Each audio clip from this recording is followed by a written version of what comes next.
अरुंधतीताई संजय पाटील कृपया व्यासपीठावर यावा। सेंद्रिय शेती, दूध उत्पादन, ऊस रोप वाटिका या माध्यमातून तसेच गांडूळ कल्चर करून त्यांनी ऊस रोप आणि विक्री याद्वारे 1 कोटी रुपये आर्थिक उत्पन्नाचे उद्दिष्ट पूर्ण केले।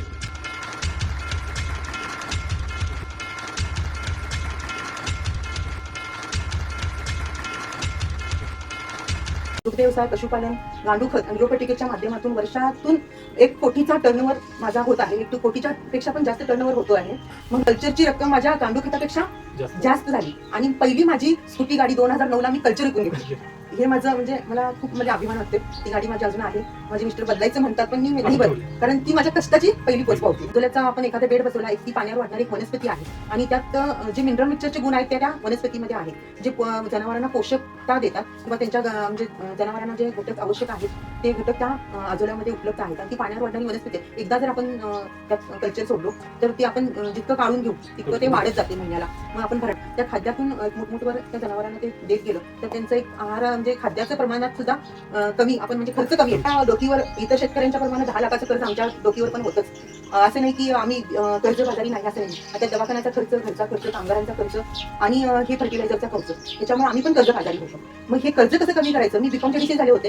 बीकॉम असल्यामुळे अर्थशास्त्र माझं चांगलं आहे, त्यामुळं खर्च कमी कुठे करता येईल काय याच्यावर मी जास्त जोर दिला आणि शेतीमध्ये खर्च कुठे कमी करता येईल त्याचा अभ्यास करून मी तो खर्च कमी केला आणि मी प्रॉफिटमध्ये आले। कोजागिरी पौर्णिमा होती, दुसऱ्या दिवशी भूमिपूजा होती आणि त्यावेळीच कोजागिरी पौर्णिमे दिवशी यांचा ऍक्सिडेंट झाला। सगळी दवाखान्यात भूमिपूजन करण्यासाठी सुद्धा कोण नव्हते त्यावेळी आणि प्रेग्नंट होते, मला तर काय अनुभव नव्हता। कामगारांच्या मदतीनं मी कशी भूमिपूजा केली आणि त्या दिवशी जे मी पाय ठेवले शेतीमध्ये, तिथून मी शेतीमध्ये पाय ठेवले ते आतापर्यंत शेतीमध्ये म्हणजे चांगलं प्रगती केली। मी बीकॉम जीडीसी असल्या बँकिंग क्षेत्रामध्ये एक्झाम क्लिअर केला असताना मला एक ऑफिस जॉब सगळं मिळाला असता, म्हणजे सगळं असताना तुम्ही शेतीकडे का वळला, त्याची कारणे काय काय?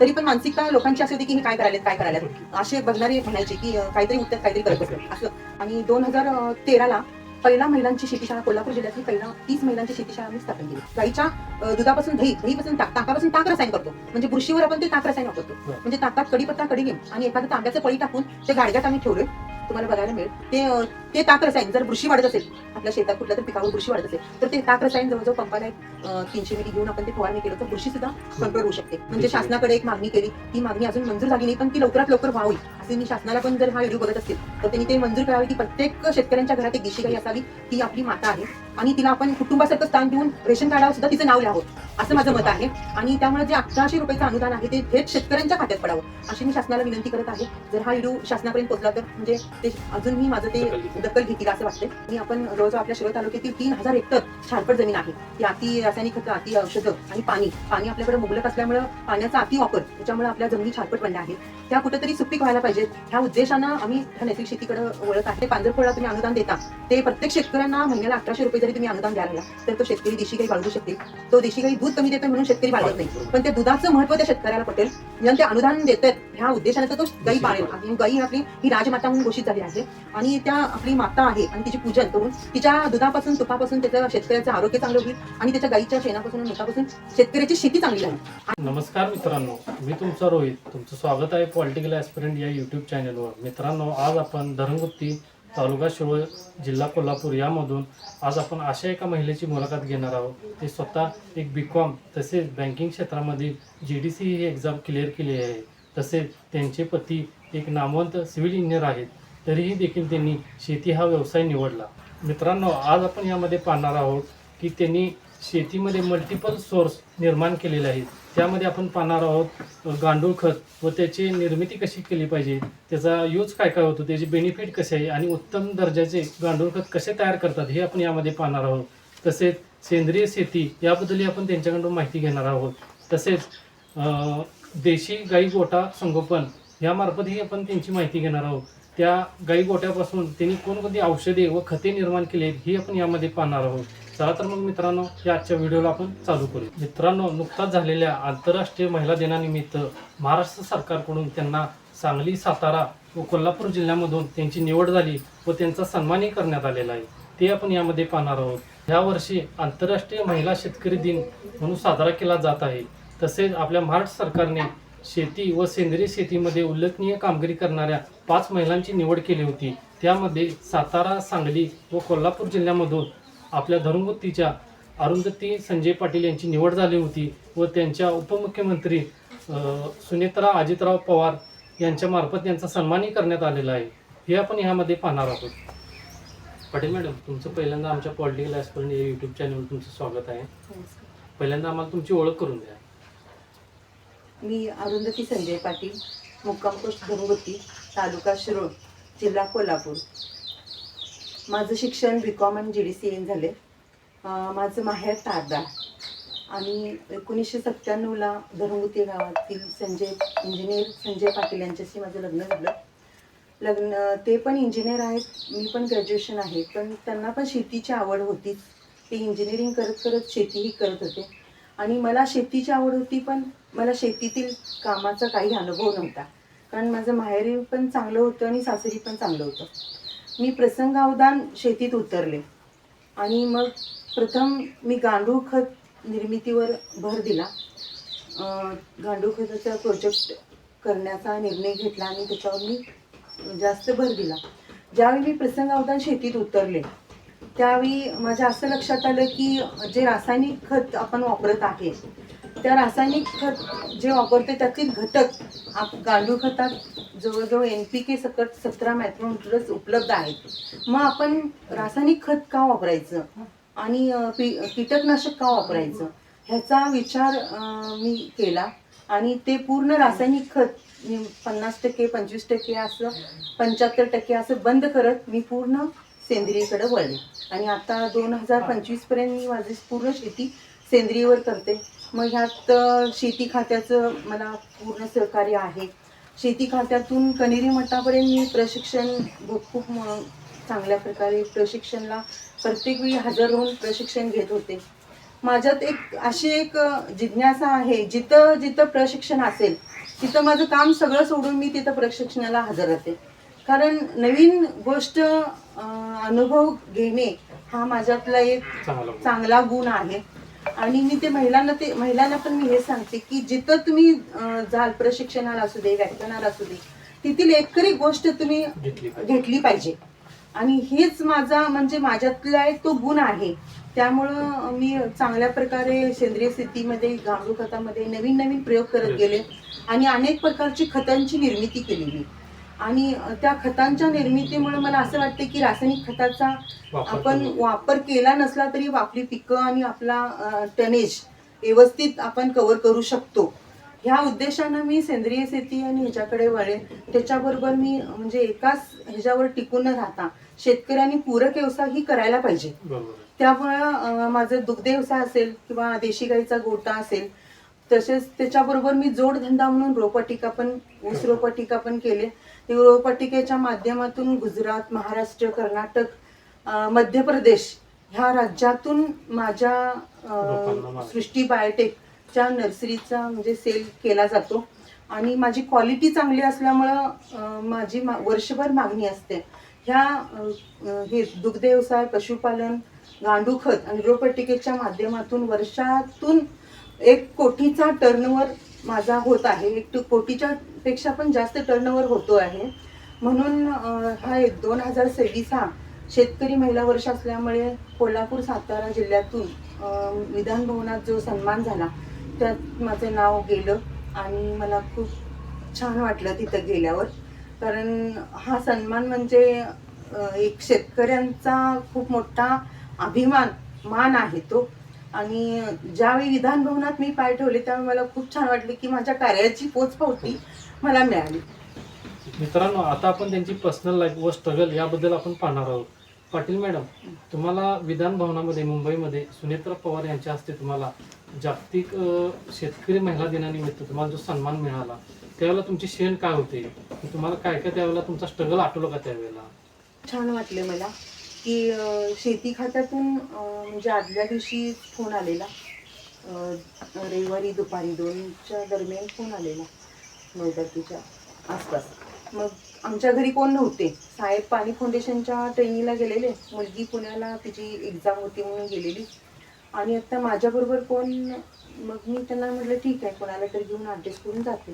पण कृषी खात्याने परत डायरेक्ट पाणी फाउंडेशनमध्ये कॉल केलेत आणि साहेबांना बोलवून घेतले आणि माझ्याबरोबर यायला सांगितले आणि आम्ही 9 वाजता सकाळी निघलो, रात्रीपर्यंत पोचलो. पोचल्यानंतर अनेक मंत्र्यांची भेटी झाली परत आपले कृषी मंत्री दत्तात्रय भरणे सर आणि आपले कृषी सचिव रस्तगी सर यांच्या संग भेट झाली. माझे एकदा मुख्य ह्याची कृषी मंत्र्यांच्या बरोबर जे कोल्हापुरात चर्चासत्र होते त्यावेळी पण आमची भेट झालेली होती आणि त्यांच्याबरोबर प्रत्यक्षात भेट म्हणजे खूप मला छान वाटलं. विधान भवनात पोचल्यानंतर असं वाटलं की म्हणजे माझ्या जीवनातला अविस्मरणीय हा क्षण आहे असं वाटलं.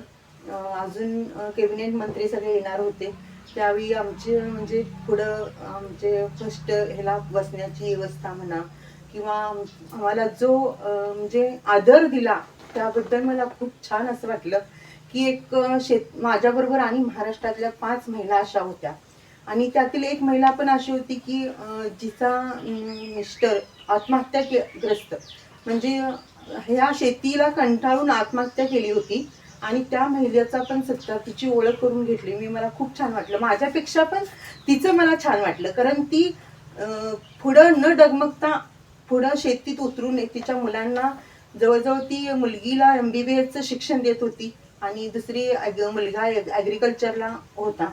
मला तिचं पण खूप कौतुक वाटलं. अशा 5 महिलांचा आमचा सत्कार केला. त्यात माझी म्हणजे कोल्हापूर, सातारा आणि सांगलीमधून माझी निवड झाली कारण जमीन वाचवा हा माझा जो उद्देश आहे हा शासनाला म्हणजे योग्य वाटला असावा की मी ह्यामध्ये 25 वर्ष झाले मी काम करत आहे. तसेच रोपवाटिकेच्या माध्यमातून कोठीची उलाढाल करत आहे. ह्या उद्देशानं 3 जिल्ह्यातून माझी निवड केली आणि मी जे काम केले आतापर्यंत जे 25 वर्ष काम केले की मी कुठल्या सत्काराचा किंवा पुरस्काराचा उद्देश मनात ठेवून कधी केलाच नाही. मी माझं काम करत राहिले आणि माझं कर्म हेच माझं देव असं समजून मी जे जे काम करत गेले त्यात मला यश मिळत आले. त्यात अनेक अडचणी आल्या, त्या अडचणीवर अनेक मात केले मी आणि परत इथपर्यंत पोहोचत आहे. प्रत्येक संकटाला तोंड देत मी इथपर्यंत पोहोचले. ह्याची पोचपावती मला त्या दिवशी मिळाली असं मला वाटलं की मी जी अपेक्षा सुद्धा केली नव्हती ते मला मिळालं.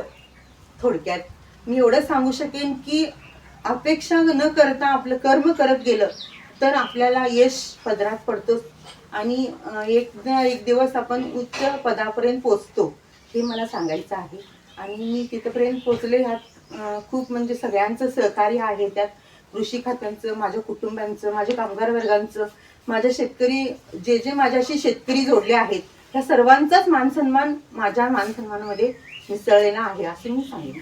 ज्यावेळी माझं नाव पुकारलं त्यावेळी स्टेजवर पूर्ण महाराष्ट्राचे आपले लाडके मुख्यमंत्री देवेंद्र फडणवीस सर होते, उपमुख्यमंत्री एकनाथ शिंदे सर होते आणि आपल्या उपमुख्यमंत्री सुनेत्रा पवार ह्या होत्या, भरपूर कॅबिनेट मंत्री, तसेच महिला व बाल विकास मंत्री अदिती तटकरे मॅडम होत्या आणि पर्यावरण मंत्री पंकजा मुंडे होत्या आणि आपल्या महाराष्ट्रातील सगळेच आमदार खासदार सगळे होते.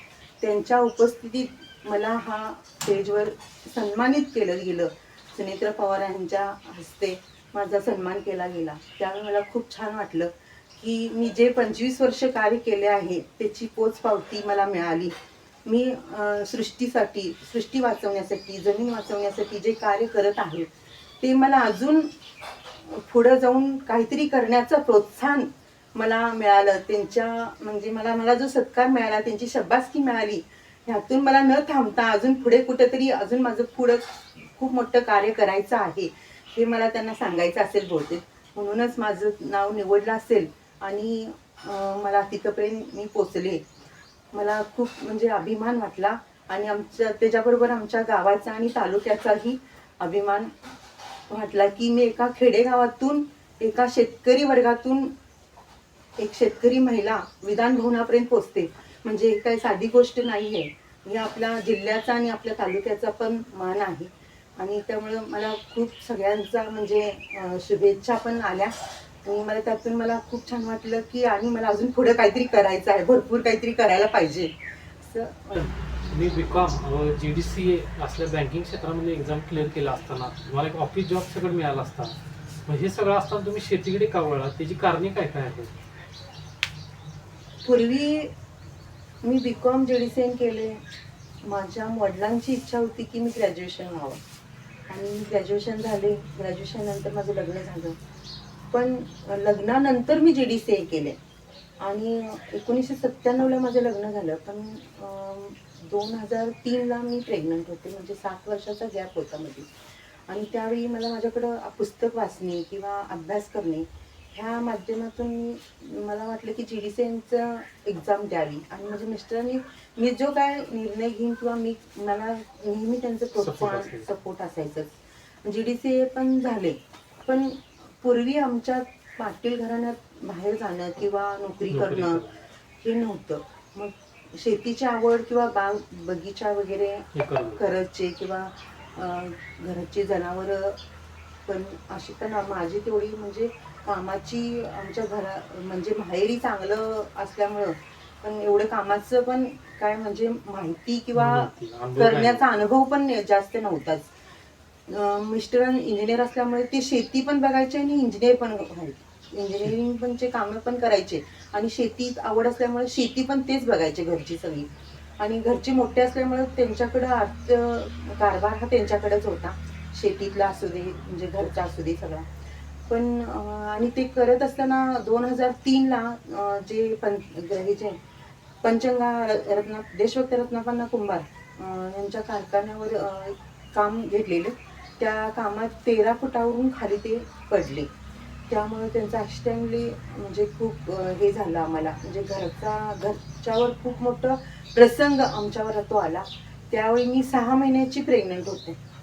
आणि घरात आमचे दीर आणि सासू सासरे काय म्हणजे जास्त एवढं जास्त कारभारमध्ये लक्ष द्यायचे नाही.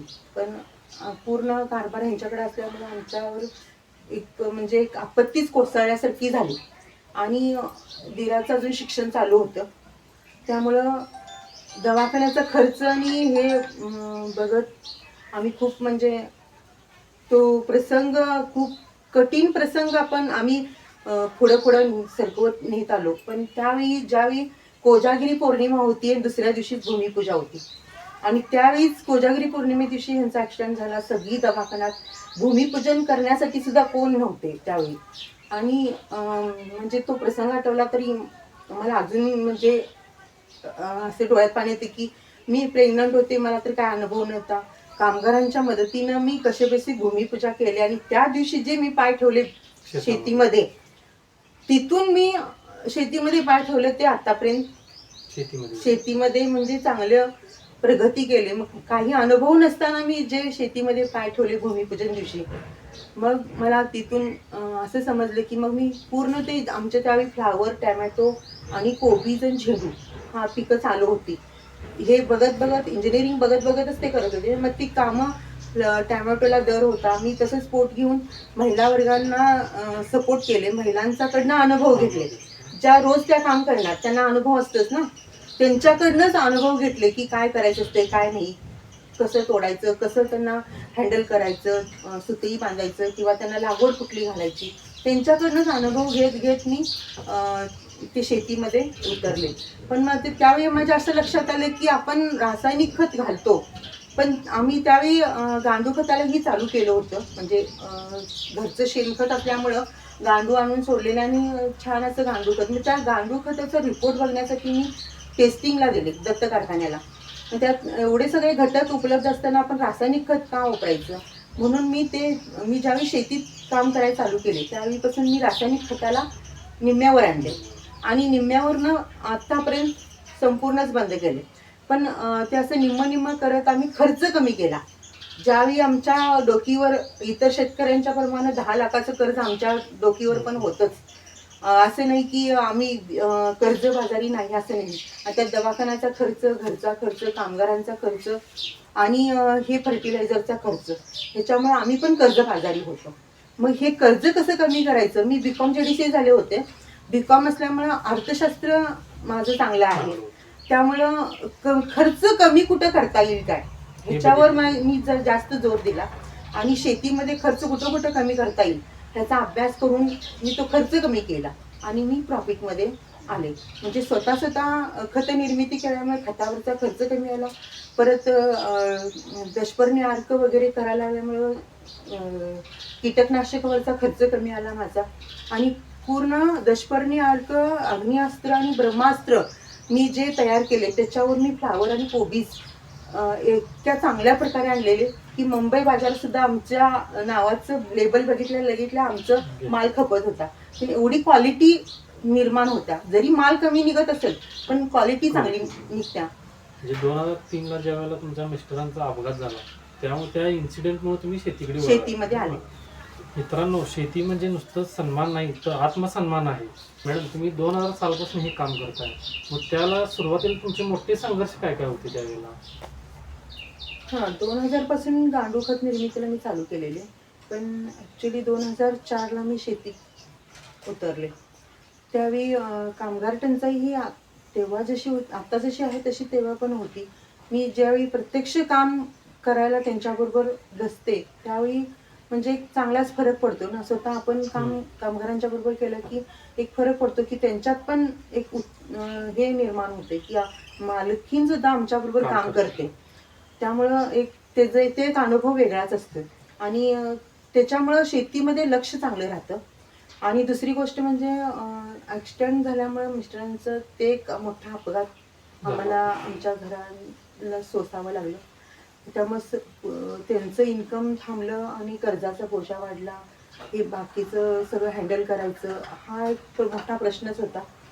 तर परत 2005 आणि 2006 पुरामुळं आमचं खूप मोठं नुकसान झालं. म्हणजे ऊस पीक आणि खोडवं पीक हे दोन्ही पण गेलं. कारण एकदा जर पुरामुळे नुकसान झालं तर ते भरून काढायला शेतकऱ्यांना जवळजवळ 7-8 वर्षे लागतात. ह्या सर्व संकटातून पार व्हायचं खूप मोठं कठीण होतं. पण मी अनेक म्हणजे पूरक व्यवसाय करत होते त्यामुळे मी हे निघून गेलं. कारण आमचं दुग्ध व्यवसाय आणि गांडूळ खत उत्पादन परत मी उभे राहिले. परत असं एकदा नाही 2 वेळा मला म्हणजे निसर्गच माझा परीक्षा बघतो की काय असं मला नेमकं नेहमी वाटायचं की निसर्ग माझी परीक्षा घेत आहे. कारण आणि एकदा नाही 2-3 वेळा निसर्गानं माझी परीक्षा घेतली आणि आता निसर्ग माझ्या सोबत आहे असं मला वाटतंय. कारण परीक्षा निसर्गाबरोबर आपण सोबत राहिलो तर आपलं कधी कुठं नुकसान होणार नाही असं मला चांगलं वाटतं. मॅडम, तुम्ही गांडूळ खताला सुरुवात केली त्यावेळी लोकांची रिॲक्शन काय होती? 2000 सालाला मी ज्यावेळी चालू केले त्यावेळी एक छोट्या प्रमाणात चालू केले होते. म्हणजे आणि बिना खर्चिक झाडाची आमच्या बंगल्याच्या समोर जी झाडांची सावली आहे त्या सावलीचा उपयोग करून मी ते गांडूळ खताचे बेड टाकून चालू केले. मग त्याचा मी थोडा अभ्यास पण केला होता. मग त्या पद्धतीनं गांडूळ खत युनिट उभा करायचं आमच्या शेतीसाठी. मी असं नाही की ते विकलं पाहिजे ह्या धोरणावर नाही चालू केलं. जे माझ्या शेतीसाठी उपयोगी पडेल. आणि गांडूळ खत असं आहे की ते आपण गांडुळांची विष्ठा म्हणजे गांडूळ खत, त्यामुळं तणाचा प्रादुर्भाव पण आपल्या शेतीत होत नाही. निदान माझ्या शेतीसाठी तरी माझ्या खताचा उपयोग होईल ह्या उद्देशानं मी ते गांडूळ खत चालू केलं. आणि त्यावेळी गांडूळ खत म्हणजे लोकांना काही माहित नव्हतं. पुस्तकात आपण वाचलं होतं की गांडूळ हा शेतकऱ्यांचा मित्र आहे आणि एवढंच पुस्तकी ज्ञान तेवढंच लोकांच्या किंवा शेतकऱ्यांच्या लक्षात आहे. ते गांडूळ खत कसं तयार करायचं, त्याच्यापासून काय फायदा होतील किंवा त्याच्यात कुठले घटक आहेत हे लोकांना माहित नव्हतं.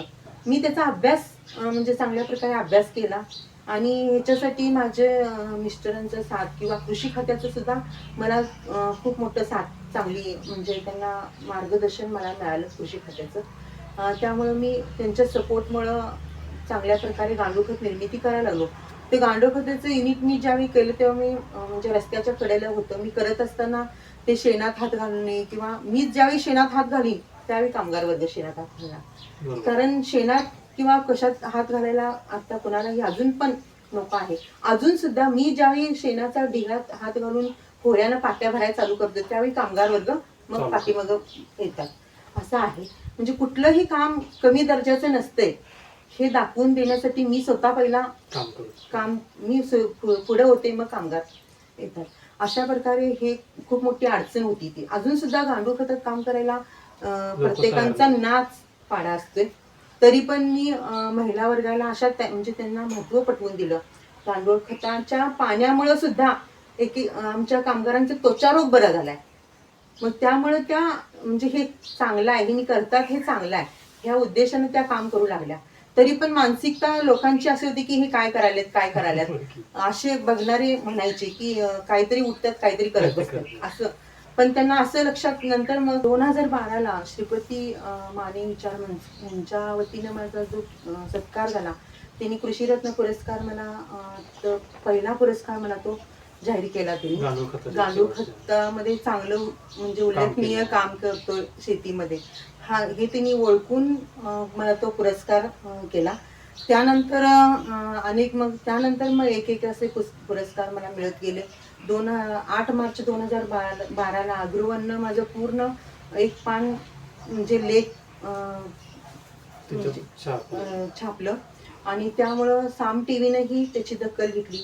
मग आकाशवाणी केंद्र असेल, ग्रीन FM वाले अशी मुलाखत, माझ्या 2-3 मुलाखतीही रेडिओवर झाल्या, आकाशवाणी केंद्र कोल्हापूर केंद्रावर पण झाली.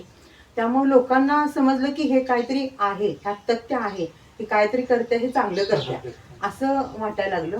त्याच्यानंतर आमच्या शिरोळ तालुक्यात जो दत्त कारखाना आहे त्याचे चेअरमन स्वर्गीय सारे पाटील साहेब हे इस्रायल तंत्रज्ञान म्हणजे इथं आमच्या शिरोळ तालुक्यात विकसित करण्यासाठी ऊस रोपवाटिका तयार करण्याचा त्यांचा एक तो मानस होता, तो त्यांनी ते तयार करायला चालू केले. त्यावेळी ज्यावेळी गांडूखत त्यांना पाहिजे होतं त्यावेळी कुठं उपलब्ध नव्हतं, त्यावेळी माझ्याकडं 9 टन गांडूखताची त्यांनी मागणी केली आणि ती 9 टन गांडूखत मी त्यांना पहिल्यांदा दत्त कारखान्याला मी 9 टन गांडूखत त्यांना दिले मी. आणि त्यावेळी त्यांनी ते गांडूखताचं म्हणजे अनालिसिसही केले आणि त्यांना खूप छान ते गांडूखत सगळे घटक उपलब्ध मिळाले आणि तो माझा पहिला मोठ्या प्रमाणातला तो पहिला मोठा सेल होता. आणि दुसरा म्हणजे टकले नावाचे शेतकरी होते, ते ग्रीन हाऊससाठी म्हणजे जरबेरा वगैरे करण्यासाठी त्यांनी जवळजवळ 10 टन माझ्याकडून गांडूळ खताची मागणी केली. त्यावेळी 4,000 रुपये 5,000 रुपये टन गांडूळ खत होतं. त्यावेळी 4,000 म्हणजे खूप मोठी रक्कम होती आणि मला मग त्यातून एक प्रोत्साहन मिळालं की मी हे मोठं करू शकतो. आणि मग ते वाढवत असं मी जवळजवळ महिन्याला 2 महिन्याला माझं जवळजवळ 5 ते 7 टन 10 टन असं गांडूळ खत विक्री व्हायला लागली.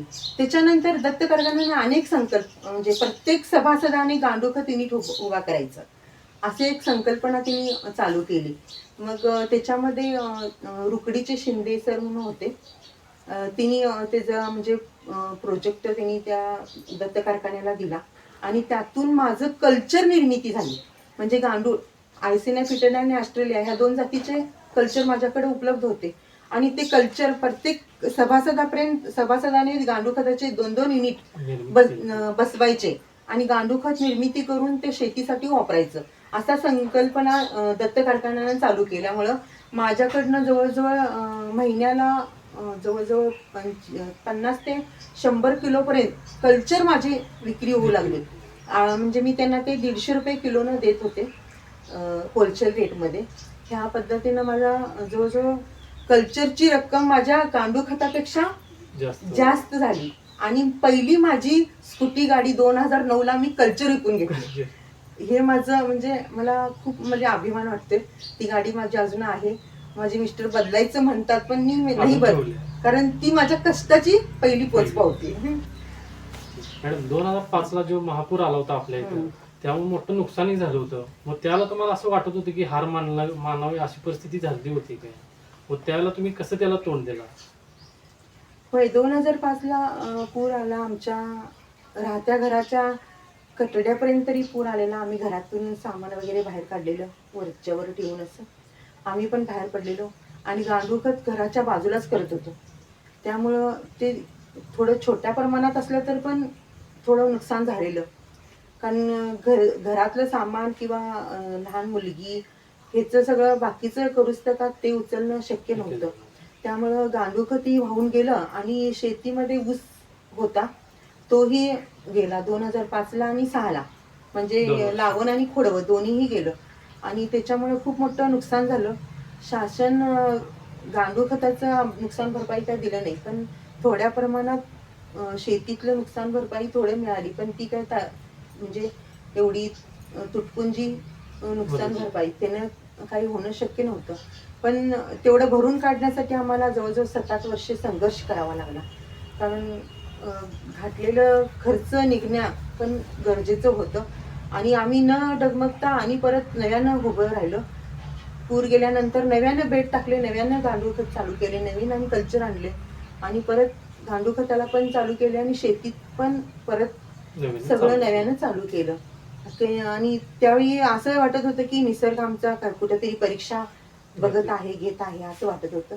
पण ही परीक्षा इथंच न थांबता 2019ला ही मोठी परीक्षा आमची झाली. कारण त्यावेळी मोठ्या प्रमाणात गांडूळ खत निर्मिती चालू होती माझी. जवळजवळ 4 ते 5 लाखाचं तरी नुकसान झालंच असेल खताचं आणि कल्चरचं तर काही हिशोबच नाही. कारण कल्चरांची मागणी खूप मोठ्या प्रमाणात होती. त्यामुळे मी म्हणजे ते बेड वाढवून खूप मोठ्या प्रमाणात ते चालू केलेलं होतं. त्यामुळे आणि ते GR मध्ये उपलब्ध नसल्यामुळं मला कुठलंही म्हणजे आर्थिक हे मिळालं नाही, मदत मिळाली नाही सरकारची. आणि GR मध्ये ते नमूद करण्यासाठी मी अजून सुद्धा सरकारसंग भांडत आहे. जवळजवळ आता सुद्धा मी ज्यावेळी शासनाच्या समोर जाईन पण तेच पहिला सांगते की माझं जसं नुकसान झालं तसं इतर शेतकऱ्यांचं नुकसान झालं तर ते नुकसान भरपाई त्यांना थोडी तरी त्यांना मदत मिळावी म्हणून ते GR मध्ये नमूद करून घ्यावे ह्यासाठी मी धडपडत आहे. मॅडम, तुम्ही एकटं काम न करता बाकीच्या महिलांना घेऊन पण तुम्ही महिला बचत गट किंवा महिला शाळा हे चालू करण्याचा मुख्य उद्देश काय होता किंवा तुम्हाला ही सूचना म्हणजे कल्पना कशी सुचली की महिला सक्षमीकरण झालं पाहिजे? हां, आपल्या खेडेगावात महिलांना आर्थिक अडचणीला खूप मोठं तोंड द्यावं लागतं आणि थोडं म्हणजे गावात फायनान्सवाले येत होते पैसे देणे आणि ते मला मी BCom JDC असल्यामुळे मला ते व्याजाचा दर आवडला नाही. व्याज त्याचे जास्त जात होते महिलांचे आणि काम करणारे कष्टाचे पैसे सगळे ते व्याजाला जायचे. त्यामुळं मी त्यांना बचत गट स्थापन करायला सांगितलं. जवळजवळ 2000 सालाला 3-4 बचत गट मी स्थापन केले आणि त्यातून ते आपलीच बचत आपल्याच महिलांना कसं उपयोगी पडेल या एक उद्देश होता तो. आणि मग त्यांना कमी व्याजदराने आम्ही त्यातून त्या बचत गटाच्यातून म्हणजे त्यांना पैसे देत होते म्हणजे त्यांना अडचणीच्या टायमाला ते उपयोगी पडतील हा उद्देश माझा होता. आणि त्यात भिष्या वगैरे असतं तर 5% वगैरे असं त्यांना खूप त्यांची पिळवणूक व्हायची. जे काम खर्चाचे पैसे असतील त्यांचे राबलेलं ते सगळं त्यात जायचं. ते बंद करण्यासाठी मी बचत गट स्थापन केले आणि 2013ला पहिला महिलांची शेतीशाळा कोल्हापूर जिल्ह्यातली पहिला 30 महिलांची शेतीशाळा मी स्थापन केली. म्हणजे आमच्याच गावातल्या शेती करणाऱ्या महिला त्यावेळी महिला बाहेर जायचं येत नव्हत्या किंवा पुरुषांना विचारल्याशिवाय बाहेर यायचं नाही. त्यांच्या घरातून परवानगी मिळायची नाही. पण मी पुढं आहे म्हटल्यावर त्यांच्या घरातल्यांना पण घरातली पण सपोर्ट दिलीत आणि अशा 30 महिलांना घेऊन मी पहिली शेतीशाळा 1 वर्ष केले. मग त्यात त्यांना खत कसं तयार करायचं, कुठलं खत घालायचं किंवा आपण जे नैसर्गिक पद्धतीने शेती आधी पूर्वी कशी करायची ती कशी करायची किंवा कुठले कुठले खतं म्हणजे नाडेप खत असेल परत कोंबडी खत असेल ह्या खतांची त्यांना माहिती दिली. ज्यामुळे की रासायनिक खतावरचा खर्च कमी होईल आणि रासायनिक खतं त्यांनी वापरायला कमी करतील हा उद्देश होता. ही शेतीशाळा मी 1 वर्ष पूर्ण केली. त्याच्यानंतर 14 महिलांना घेऊन 50 एकर शेतीची नैसर्गिक शेतीची सिद्धेश्वर उत्पादक गट सेंद्रिय उत्पादक गट स्थापन केला. त्यात जवळजवळ 14 माझ्या महिला होत्या आणि त्या महिला अजून सुद्धा कार्यरत आहेत. म्हणजे महिला ज्या उतरल्या जे जेंट्स होते ते थांबले, थोड्या प्रमाणात थांबले, थोडे करतात. पण महिला ज्या आहेत त्यांना पटलं की खर्च कमी करता येते त्यामुळं आपला प्रॉफिट रेशो राहतो. त्यामुळे त्या सातत्य म्हणजे त्या कामात सातत्य राहिल्या आहेत. आणि अशाच म्हणजे ज्या 30 महिला होत्या त्या 1 वर्षानंतर मी काय केले त्या 30 महिन्यातल्या अशा 14 महिला निवडल्या की सामाजिक क्षेत्रात पण त्या कार्यरत काम करा. म्हणजे एखादी कुठेतरी चुकीची घटना घडत असेल तर आम्ही ह्या 14 महिला एकत्र येऊन त्या चुकीवर मात करू शकतो. अशा 14 महिलांचा एक गट करून भूमिफळ क्रिया शेतकरी महिला गट असा मी जवळजवळ आता 11 वर्ष झाली आमचा हा गट आहे. मग अशा ह्या गटातून अनेक म्हणजे महिलांना माझ्या उद्योग उभा करण्यास एक दोघी नर्सरी उभा केल्यात, एकटीचं पार्लर आहे, एकटी CRP आहे. आणि उमेद अभियान ज्यावेळी 2015ला आलं त्यावेळी गट आमच्या गावात फक्त 2-4 गट आमचेच होते. महिला गट निर्मिती करण्यासाठी पुढे जात नव्हत्या की बँकेत जाणे किंवा व्यवहार करणे, हे आम्हाला काही सुचत नाही, हे करत नाही. हां, मग त्यामुळे उमेद अभियानाने काय केलं, एक CRP आमच्याच गावातली निवडायची होती. मग ती CRP आमच्याच गटातली जी माझ्याबरोबर म्हणजे प्रत्येक वेळी असते, त्यामुळे माझ्याबरोबर फिरण्याला तिला अनुभव चांगला आला होता. त्यामुळे मी तिचं नाव सुचवलं आणि ती CRP म्हणून काम करू लागली. त्यामुळे आता आमच्या गावात जवळजवळ 60 बचत गट तयार आहेत आणि 2 CRP आहेत. आणि एवढ्यावर न थांबता अजून माझ्या गावाचा विकास करायचा आहे, ह्या उद्देशानं मी पण उमेद अभियानाशी जोडले, की कृषी सखी म्हणून जोडले मी, जेणेकरून आमच्या गावात अनेक उद्योगधंदे उभे राहावेत, शेतीपूरक व्यवसाय असू देत किंवा अनेक उद्योग उभे राहावेत, यासाठी मी तिथे जोडले. आणि आता 20 महिलांना घेऊन गांडूळ खताचा मोठा प्रोजेक्ट उभं करण्याचं आम्ही म्हणजे आमचं रजिस्ट्रेशन वगैरे झालं आहे. 20 महिलांना घेऊन एक गांडूळ खताचा प्रोजेक्ट आम्ही उभा करत आहोत. तसेच चिक्की आणि गुडदाणीचा उद्योग सुद्धा आमच्या एका गटानं चालू केला आहे. ह्या प्रकारे असे प्रत्येक गट कुठल्या ना कुठल्या तर उद्योगानं काम करत आहे, उभं राहावे आणि महिला सक्षमीकरण व्हावं, हा उद्देश आमच्या गटाच्या माध्यमातून आमचा आहे. आणि आम्ही तो कसं पुढे नेता येईल आणि त्यांना कसं सक्षम करता येईल, ह्या उद्देशानं आम्ही म्हणजे कर्ज भांडवल उभं करणं असेल किंवा त्यांना मार्गदर्शन असेल, हे आम्ही त्यांना देत आहे. आणि आता जवळजवळ 18 कोटी रुपये आमच्या नांदणी प्रभाग संघाला आला आहे. आणि आम्ही प्रत्येक गटाला 60-60 हजार रुपये म्हणजे ज्या उद्योग करणाऱ्या महिला आहेत त्यांना आम्ही वाटप करणार आहे. म्हणजे एक चांगली संकल्पना तुमची चालू आहे आता, हा, महिला चालू आहे. सक्षमीकरणाच्या सक्षमीकरणाच्या दृष्टीने.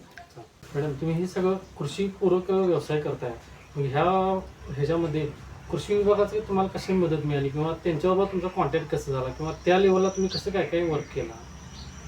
हां, मी हे काम करत होते, पण आधीपासूनच आमच्या म्हणजे मिस्टरांचे किंवा दिराचे कृषी खात्याशी चांगले म्हणजे संबंध होते.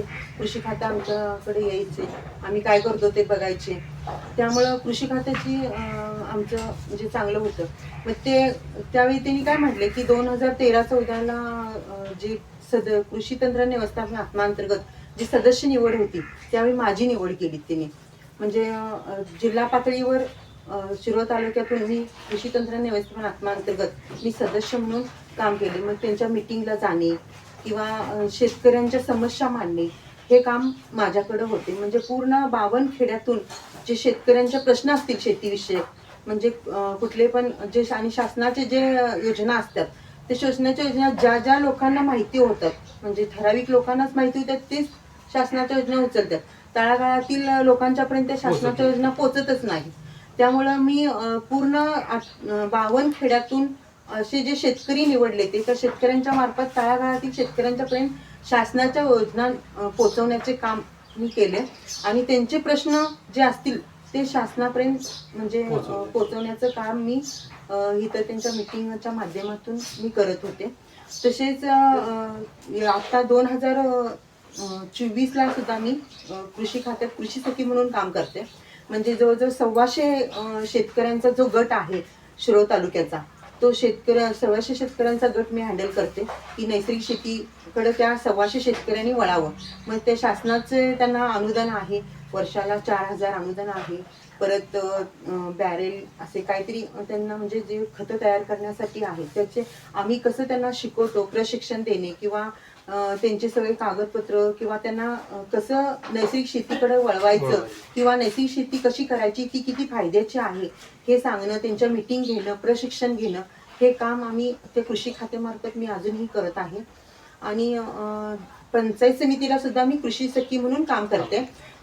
मला असं लक्षात आलं की मी जवळजवळ 4 गट स्थापन केले सेंद्रिय शेतीचे. पण माझ्या असं लक्षात आलं की महिला ज्या शेतीत उतरतात त्या प्रामाणिक असतात आणि परत सातत्य ठेवतात कामात.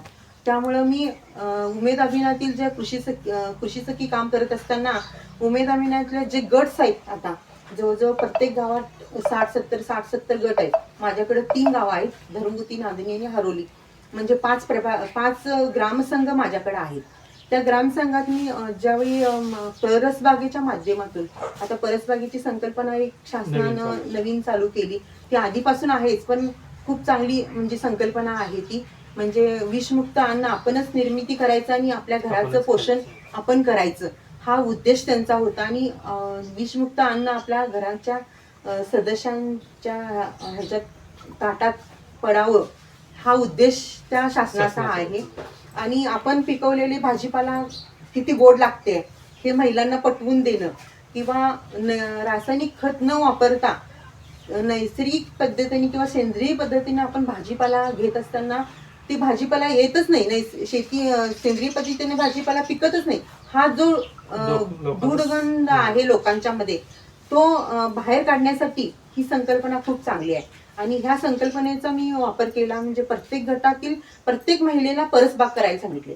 जरी जागा नसेल तर आपल्याकडं जे बॉटल्स असतील किंवा ड्रम्स असतील, त्या ड्रमच्या माध्यमातून जेवढे तुम्हाला 4 भाज्या लागतील, वांग्याची 4 झाडं लावा, मिरचीची 4 झाडं लावा, कांद्याची पाती लावू शकतो, परत एक थोड्याशा ट्रेमध्ये फ्लावर कोबी लावू शकतो. आपल्याला जे आवश्यक आहेत, किंवा एखाद्या झाडावर घोसावळ्याचं वेल चढवू शकतो, दोडक्याचं वेल चढवू शकतो, म्हणजे आपल्या गरजा भागतात. जवळजवळ महिन्याचे 1000 रुपये आपण प्रत्येक महिलाचे वाचवतो. म्हणजे आता जवळजवळ आठवड्याला 250 ते 300 रुपये तो बाजारात खर्च करून येते, ते वाचले. हा, ते वाचले. आणि दुसरी गोष्ट म्हणजे आपलं आरोग्य चांगलं राहिलं. हा, आणि तिसरी गोष्ट म्हणजे जे आपण नैसर्गिक पद्धतीने किंवा सेंद्रिय पद्धतीने पिकवतो, त्यात खूप म्हणजे गोडी पण येते आणि त्याची चव वेगळी असते, आणि ते पूर्णपणे सक्सेस होऊ शकतं, हे तिला म्हणजे चांगलं पटलं आहे. त्यामुळं ह्या परसबागेच्या माध्यमातून आम्ही जवळजवळ तळागाळातील महिलांच्यापर्यंत पोहोचण्याचा प्रयत्न मी करत आहे. त्या कृषी सखीचं माझ्याकडे जे काम आहे त्या माध्यमातून मी जवळजवळ जास्तीत जास्त 9000 महिलांच्यापर्यंत मी पोहोचले. हे ऑर्गॅनिक शेतीकडे वळण्याची मुख्य कारणे काय काय होती तुमची अशी? हा, ऑर्गॅनिक शेती करत असताना एक कर्ज डोक्यावर होतं आमच्या. मी ज्यावेळी शेतीत उतरले त्यावेळी पण शेतीतला खर्च ज्यावेळी मी लिहून ठेवायचा, एक माझी सवय आहे की खर्च लिहून ठेवणे. मग तो किरकोळ असू दे पण तो खर्च लिहायचा आणि इन्कम लिहायचा, आणि इन्कम पेक्षा खर्च जास्त व्हायला लागला. हे अजून सुद्धा माझी ती एक पद्धत आहे, खर्च लिहणे. मग तो म्हणजे अगदी किरकोळ असू दे पण तो खर्च लिहिला पाहिजे. आपली इन्कम किती आहे आणि आपण खर्च किती करतो ह्याच्यावर विचार करणं गरजेचं आहे प्रत्येक शेतकऱ्याने. आणि ते खर्च लिहित असताना खर्चाचा बाजू जास्त व्हायला लागली. त्यामुळं मग ते मी हे गांडूळ खत मी थोडे निर्मिती करतच होतो, पण हे खत वापरल्यानंतर आपला खर्च कमी होईल. म्हणजे मी पूर्ण रासायनिक खत निम्म्यावर आणले, निम्म्यापासून आणि परत 75 केलं. मग असं परत करत म्हणजे कमी करत मी पूर्ण कमी केले. म्हणजे हा खर्च माझा कमी झाला. परत मी अनेक म्हणजे प्रशिक्षण घेतले, कनेरी मठातून वगैरे प्रशिक्षण घेतले. म्हणजे आत्मा कमिटी मार्फत मला म्हणजे प्रशिक्षणाला जावा मॅडम, ठीक आहे, मी ज्यावेळी जावा म्हणतील त्यावेळी मी सगळं तयार सोडणार आणि ते प्रशिक्षणाला जाणार. आणि माझ्या घरच्यांचा पण सपोर्ट चांगला होता की हा ते राहू दे तुझा एवढंच. म्हणजे आणि तिथं मी जे शिकले ते मी म्हणजे प्रात्यक्षिक करणे. तिथं जे शिकले की इथं आले की मी प्रात्यक्षिक करणे आणि त्याचा रिझल्ट बघणे, हा माझा गुणधर्म आहे. त्यामुळं मला ते चांगले गुण यायला लागले. आणि एवढं आम्ही म्हणजे रासायनिक न घालता आपण एवढं करू शकतो, मग रासायनिक का घालायचं, म्हणून मी ते सेंद्रियकडे वळले. आणि नैसर्गिक शेतीमध्ये म्हणजे वेगवेगळ्या NPK तयार केले मी. परत बायोडॅनिक खत तयार केले, बायोडॅनिक खत केले, नाडेप खत तयार केले, असे वेगवेगळ्या प्रकारचे खत तयार केले. घन जीवामृत केले. मग जीवामृत, बीजामृत, अग्निअस्त्र, दशपर्णी अर्क, हे वेगवेगळ्या प्रकारची औषधं तयार केली मी. आणि त्याचा वापर मी शेतीसाठी वापरायला लागले. आणि प्रत्येक म्हणजे ऊस असू दे किंवा भाजीपाला असू दे, प्रत्येकासाठी ते सगळे घटक म्हणजे आवश्यक आहेत आणि चांगलेच आहेत ते. आणि आपण पूर्वी मी अनेक सांगावं असं वाटते मला की एका यात्रेला गेलते मी नेरळीला, आणि तिथे एक शेतकऱ्याचा सत्कार झाला होता. त्यावेळी मी शेती करत नव्हते ना, पण मला ते अजून सुद्धा मी लिहून ठेवले, ते शेतकऱ्याचं नाव आणि तो शेती करताना कसं काय काय केला ते लिहून ठेवले मी. म्हणजे तो एकरी 40 गाड्या शेणखत टाकत होता, एकरी 40 गाड्या शेणखत घालत होता, आणि त्याला कागल कारखान्यानं पुरस्कार म्हणजे त्याला सन्मान केलं होतं त्याचं. मग मी त्याला प्रश्न विचारला की तुम्ही नेमकं काय काय करता. मग तो काय म्हटला, मी एकरी 40 गाड्या शेणखत टाकतो आणि महिन्याला एक पोतं युरिया, पाणी पिलं की युरिया मारतो, असं करत करत मग भरणीला तेवढं घालतो. असं ते सांगत असताना माझ्या ते डोक्यात बसलं की हे एवढे खर्च आपण कमी करू शकतो ना. तो पण युरिया म्हणजे रासायनिक खत 25%च वापरला, बाकी सगळं आपलं नैसर्गिक पद्धतीनं केलं. हे माझ्या डोक्यात होतं आणि मी अजून ते लिहून ठेवलंय. आणि मग आपण का करू शकत नाही तिथून आम्ही मग आणि परत हे करत असताना अनेक प्रकारचे मग मी वेगवेगळं जे गांडूळ खत करतो त्यात मग अजोक्टोबॅक्टेरिया, PSB, KSD आणि रायझोबियमचे जे जीवाणू मी विकत घेते आणि ते स्लरी मार्फत त्यात काउंट वाढवून घेऊन त्यांनी परत गांडूळ खतावर मी त्यात सोडते गांडूळ खतात. त्यामुळं त्याची काउंट वाढवून घेते मी जीवाणूंची. त्यामुळं माझा आणि प्रोडक्ट म्हणजे चांगल्या प्रकारे म्हणजे एकदम सगळ्या जीवाणूंचे काउंट माझ्या गांडूळ खतात चांगल्या वाढ झालेली मला आढळून आली.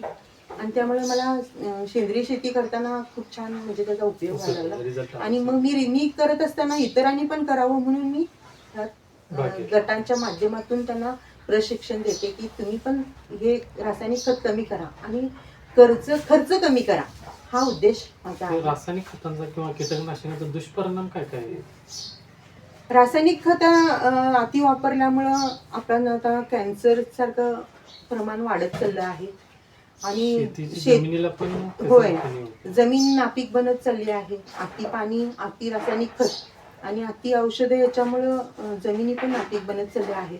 त्यामुळं आपलं हे गांडूळ खत हे आपल्या जमिनीसाठी वरदान आहे. आणि जमिनीतल्या ज्या जीवाणू आहेत, जीवाणूंचा नाश होत चालला आहे. मग त्यासाठी आपण हे रासायनिक खत कमी केलंच पाहिजे पूर्ण, पण कमी करत करत आपण सेंद्रिय किंवा रासायनिक हे सेंद्रिय घटकांचा वापर जर आपण केलो तर जे मूर्त जीवाणू आहेत त्याला आपण उत्तेजित करू शकतो आणि आपली जीवन सुपीक बनवू शकतो, हाच उद्देश आहे. नवीन शेतकऱ्यांना किंवा तरुण शेतकऱ्यांना या सेंद्रिय शेतीबद्दल तुम्ही काय सांगू इच्छिता? शिरोळ तालुक्यातील नागणी गाव हे भाजीपाल्यासाठी प्रसिद्ध होतं. आपल्या शिरोळ तालुक्यातील नागणीतून जवळजवळ भाजीपाला गल्ली ते दिल्लीपर्यंत पोच होत होता. जवळजवळ फ्लावर, टॅमॅटो, कोबीज ह्या म्हणजे दिवसाला जवळजवळ 70 ते 80 गाड्या आपल्या ह्या गावातून जात होत्या. त्यामुळं भाजीपाल्यासाठी पूर्ण नागणी गाव हे प्रसिद्ध होतं. आणि आत्ता बघितलं गेलं तर म्हणजे ते कॅन्सरसाठी आपल्या शिरोळ तालुक्यावर एक ठप्पा बसला आहे. आणि ते कशामुळे बसला, काय बसला, म्हणजे अति रासायनिक खतं, अति म्हणजे औषधं फवारणी, औषधे फवारणी ह्याच्यामुळं, अति पाणी ह्याच्यामुळं ते ठप्पा बसला आहे. तो कुठंतरी दूर आपल्याला करायला पाहिजे, हा उद्देश माझ्या म्हणजे ते लक्षात आलं. पण मी एकटी हे करू शकत नाही, म्हणून मी हे गट स्थापन केले. 50-50 एकराचे गट करून 50-50 एक शेतकरी गोळा करून ह्या शेतकऱ्यांना सोबत घेऊन जेणेकरून आपण कुठंतरी जमीन वाचवायला पाहिजे आणि हा ठप्पा दूर करायला पाहिजे म्हणून. आणि शासन स्तरावर पण अनेक म्हणजे योजना आता चालू आहेत. म्हणजे आपल्या शिरोळ तालुक्यातील 8 गट, 125 एकराचे 8 गट आम्ही स्थापन केले आहेत. त्या 8 गटात म्हणजे जवळ 1000 शेतकरी नैसर्गिक शेती आणि सेंद्रिय शेती करत आहे आता. म्हणजे शासनानं पण त्यात सहभागी घेतला आहे. आणि आपण जवळजवळ आपल्या शिरोळ तालुक्यातील 3000 हेक्टर छारपट जमीन आहे. ती अति रासायनिक खतं, अति औषधं आणि पाणी आपल्याकडे मुबलक असल्यामुळं पाण्याचा अति वापर ह्याच्यामुळं आपल्या जमिनी छारपट बनल्या आहेत. त्या कुठंतरी सुपीक व्हायला पाहिजेत, ह्या उद्देशानं आम्ही ह्या नैसर्गिक शेतीकडं वळत आहे. आणि माझ्याबरोबर मी एकटी करून हे करू शकत नाही म्हणून आम्ही ह्या गट स्थापन केले. ह्या गटाच्या माध्यमातून निदान ठराविक म्हणजे 50% तरी लोक आपल्या म्हणजे आता 7 आहेतच, पण ती 100% व्हावी अशी माझी इच्छा आहे. आणि ह्या शेतीचं आरोग्य चांगलं राहील, त्यामुळं आपलंही आरोग्य चांगलं राहील आणि आपल्या जनावरांचं आरोग्य चांगलं होईल. आणि जे रोग आपल्या वेळा का घालत आहेत, कॅन्सर असेल, मधुमेह असेल, अशा रोगापासून आपण दूर राहू. हा एक चांगली संकल्पना आम्ही घेऊन ह्या म्हणजे जमीन वाचवा ह्या अभियानातून लोकांच्यापर्यंत पोहोचत आहे आणि लोकांना सहभागी करून घेत आहे. आणि ह्यात जास्तीत जास्त महिलांना मी सहभागी करून घेत आहे, कारण महिलांच्यामुळं पूर्ण आपलं जवळजवळ तालुका सक्सेस होईल असं मला असं वाटतंय. त्यामुळं आपल्या शिरोळ तालुक्यावरचा तो ठप्पा आहे तो दूर होईल, लवकरात लवकर दूर होईल अशी मी आशा बाळगते. मित्रांनो, आता आपण गांडूळ खत व त्याची बेनिफिट ही आपण यामध्ये पाहणार आहोत. मॅडम, पहिल्यांदा आम्हाला हे सांगा की गांडूळ खताची तुम्हाला कल्पना कशी सुचली? मी सांगितलं पूर्वी मी काहीच करत नव्हते. मग कृषी खात्याशी आणि आमचे चांगले म्हणजे मिस्टरांचे चांगले संबंध होते, त्यामुळं पंचायत समितीमधून 1 किलो कल्चर घेऊन आले माझे दीर. आणि आमचा शेणाचा ढीग गोठा असल्यामुळं, देशी गाई आणि बाकीचे जनावर गोठा असल्यामुळं त्या शेणखताचा ढीग पडायचा आणि त्यात ते कल्चर सोडले आणि मला काय नुसतं पाणी मारायचं एवढे सांगितले. मी मग पाणी मारत म्हणजे रोज काम झालं की पाणी मारणे एवढंच काम करणार. एक 15 ते 20 दिवसानं त्याच्यावर एक असं चहा पावडरीसारखा थर तयार झाला आणि ते अगदी म्हणजे चहा पावडरीसारखं हातात घेऊन छान वाटायला लागलं. म्हणून मग मी त्याचा अभ्यास केला आणि मग त्या म्हटले म्हणजे माझं जवळजवळ 9 टन खत दत्त कारखान्याला गेलं. मग त्यांनी अनालिसिस केले, त्या खतात कोणते कोणते घटक आहेत ते सांगितले. त्यामुळं मला त्याची म्हणजे उत्सुकता वाढली की एवढं छान त्याची आवड निर्माण झाली. मग हे गांडूळ खत करायचं मी निश्चित केले.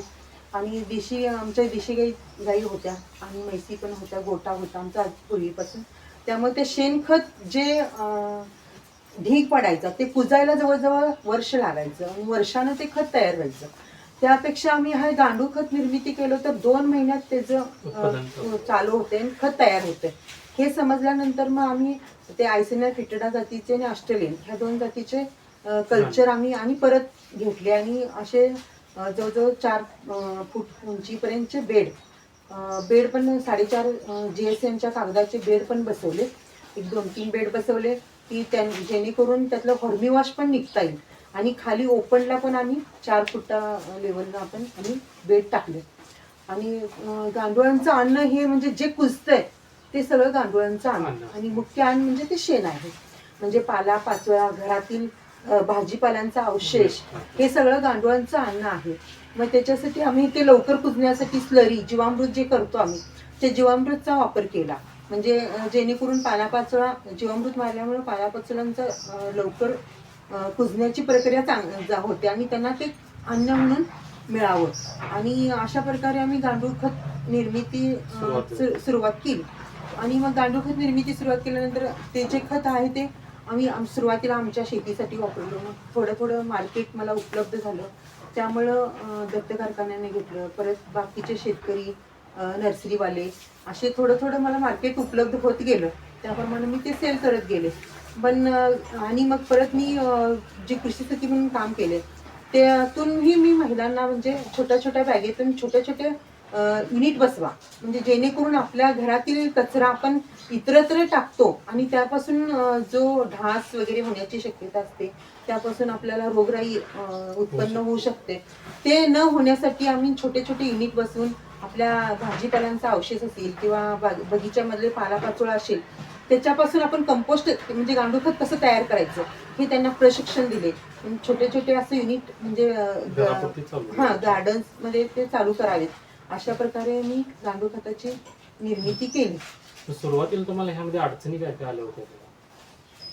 होय, अडचणी तर भरपूर येत होत्या. म्हणजे कामगार मिळणे किंवा ते शेण टाकायला कोण दसणार नाही असं. म्हणजे सुरुवातीला म्हणजे शेण पूर्ण अन्न त्यांचं शेण असल्यामुळं शेणाचं माझी मार्केट जसं वाढत गेलं तसं मी बाहेरून पण शेण घेतले. म्हणजे देशी गाईचंच घेत होते मी. म्हणजे पांजरपोळमध्ये जे गिर गाई होतात त्यांचं मी शेण जवळजवळ 10 ट्रक शेण घेत होते. मग ते शेण थोडंसं वास मारणे किंवा असं असायचं, त्यामुळे ते लवकर कामगार धसणार नाही, असे भरपूर अडचणी आले. पाणी परत पुरानं आम्हाला चांगलं धक्का दिला 2-3 वेळा. अशा ज्या अडचणी आल्या त्या अडचणीवर मात करत परत मी म्हणजे न थांबता माझं ते चालूच आहे. आणि माझ्या कामाची सुरुवातच गांडूळ भूमी कंपोस्ट झाले. त्यामुळे मी जोपर्यंत आहे तोपर्यंत ते करत राहणार. म्हणजे मग अडचणी येतात त्या अडचणीवर मात करत आणि आम्ही त्यात नवीन नवीन काय करू शकतो म्हणजे वेगवेगळ्या प्रकारचे जीवाणू आम्ही त्यात सोडले, त्यामुळे चांगल्या क्वालिटीचं खत तयार झालं. आणि आता जवळजवळ 12,000 रुपये टन ह्या रेटनं गांडूळ खत विकलं जातं. आणि जवळजवळ त्याची मार्केट रेट 15,000 रुपये टन आहे. आम्ही होलसेल रेट 12,000 रुपये टनानं आम्ही ते मार्केट देतो, म्हणजे शेतकऱ्यांना देतो. आणि 250 रुपये किलोनं कल्चर सेल करतो. म्हणजे आता एखाद्या शेतकऱ्याला जर हे गांडूळ खत पाहिजे असतं तर मग तुम्ही त्यांना कसं कॉन्टॅक्ट करू शकता? म्हणजे एखादा शेतकरी तुम्हाला कसं कॉन्टॅक्ट करेल की मार्केटिंग स्ट्रॅटेजी तुमची काय आहे यामध्ये? हां, ते 2012ला जे माझं अग्रवन्न लेख म्हणजे छापलं 2012ला 8 मार्च 2012ला, त्यावेळीपासून म्हणजे जवळजवळ जिथं अग्रवन पोचला तिथं माझे नंबर गेले आणि त्यामुळे मला मार्केट चांगलं उपलब्ध झालं. परत दत्त कारखान्यांच्या जे त्यांनी योजना चालू केली त्याच्यामुळे पण सर्व शेतकऱ्यांच्यापर्यंत पोचले. कृषी खाते शासन यांच्या मार्फत पण जिथं जिथं माझं लेक्चर असेल तिने मग ह्या गांडूळ खतावर माझं लेक्चर पण ठेवू लागले. कृषी खात्यामध्ये किंवा पंचायत समितीमध्ये, कॉलेजेसमध्ये.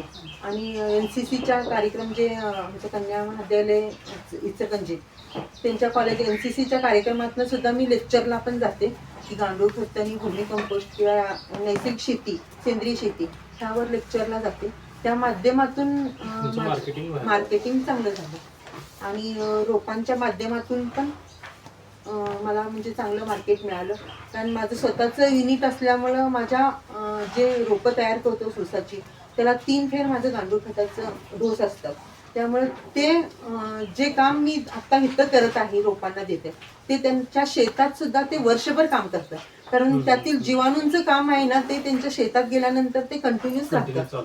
त्यामुळे त्यांच्या टनेज मध्ये सुद्धा चांगला फरक पडला.